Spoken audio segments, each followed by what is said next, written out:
പകുതിവില തട്ടിപ്പ് കേസിൽ കസ്റ്റഡിയിലുള്ള ആനന്ദകുമാറിന്റെ അറസ്റ്റ് രേഖപ്പെടുത്തി. അറസ്റ്റിന് തടസ്സമില്ലെന്ന് ഡോക്ടർമാർ അറിയിച്ചതിനെ തുടർന്നാണ് നടപടി. വി.എസ്. അനു ചേരുന്നു വിവരങ്ങളുമായി.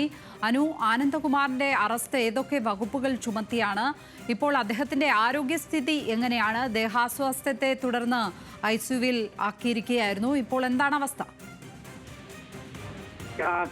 ആനന്ദകുമാറിന്റെ പകുതിവില തട്ടിപ്പ് കേസിലാണ് ഇപ്പോൾ അറസ്റ്റ് രേഖപ്പെടുത്തിയിരിക്കുന്നത്. ക്രൈംബ്രാഞ്ചിന്റെ പ്രത്യേക സംഘമാണ് അറസ്റ്റ് രേഖപ്പെടുത്തിയിരിക്കുന്നത്. ഇത് എറണാകുളം ജില്ലയിൽ രജിസ്റ്റർ ചെയ്ത കേസിലാണ് നടപടി. ഇന്ന് രാവിലെ തിരുവനന്തപുരം സ്പെഷ്യൽ അഡീഷണൽ സെഷൻസ് കോടതി ആനന്ദകുമാറിന്റെ മുൻകൂർ ജാമ്യാപേക്ഷ തള്ളിയോടുകൂടിയാണ് പ്രത്യേക അന്വേഷണ സംഘം ആനന്ദകുമാറിനെ കസ്റ്റഡിയിലെടുത്തത്. ഈ കസ്റ്റഡി എടുക്കുന്ന സമയത്താണ് അദ്ദേഹത്തിന്റെ ആരോഗ്യനിലയിൽ അല്ലെങ്കിൽ ദേഹാസ്വാസ്ഥ്യം പ്രകടിപ്പിച്ചത്. തുടർന്ന് തിരുവനന്തപുരത്തെ ഒരു സ്വകാര്യ ആശുപത്രിയിൽ പ്രവേശിപ്പിച്ചു. ഈ ഡോക്ടർമാരുടെ സംഘം അറസ്റ്റ് ചെയ്യുന്നതിൽ മറ്റ് പ്രശ്നങ്ങളില്ല എന്ന് അറിയിച്ചതോടുകൂടിയാണ് അല്പസമയം മുമ്പ് അദ്ദേഹത്തിന്റെ അറസ്റ്റ് രേഖപ്പെടുത്തിയത്. നാളെ മജിസ്ട്രേറ്റ് മുന്നിൽ ഹാജരാക്കും.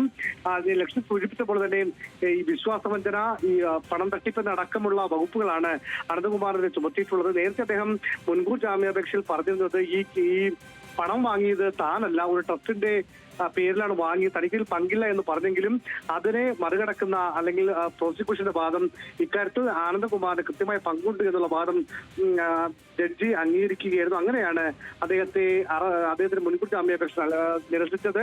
ഏതായാലും അല്പസമയം മുമ്പ് ആനന്ദകുമാറിന്റെ അറസ്റ്റ് ക്രൈംബ്രാഞ്ച് സംഘം രേഖപ്പെടുത്തിയിരിക്കുന്നു. നാളെ മജിസ്ട്രേറ്റിന് മുന്നിൽ ഹാജരാക്കുകയും ചെയ്യും. ആനന്ദകുമാറിന്റെ അറസ്റ്റ് പാതിവില തട്ടിപ്പിൽ ക്രൈംബ്രാഞ്ച് രേഖപ്പെടുത്തിയിരിക്കുന്നു. വിവരങ്ങൾ നൽകുകയായിരുന്നു വി.എസ്. അനു തിരുവനന്തപുരത്ത് നിന്ന്.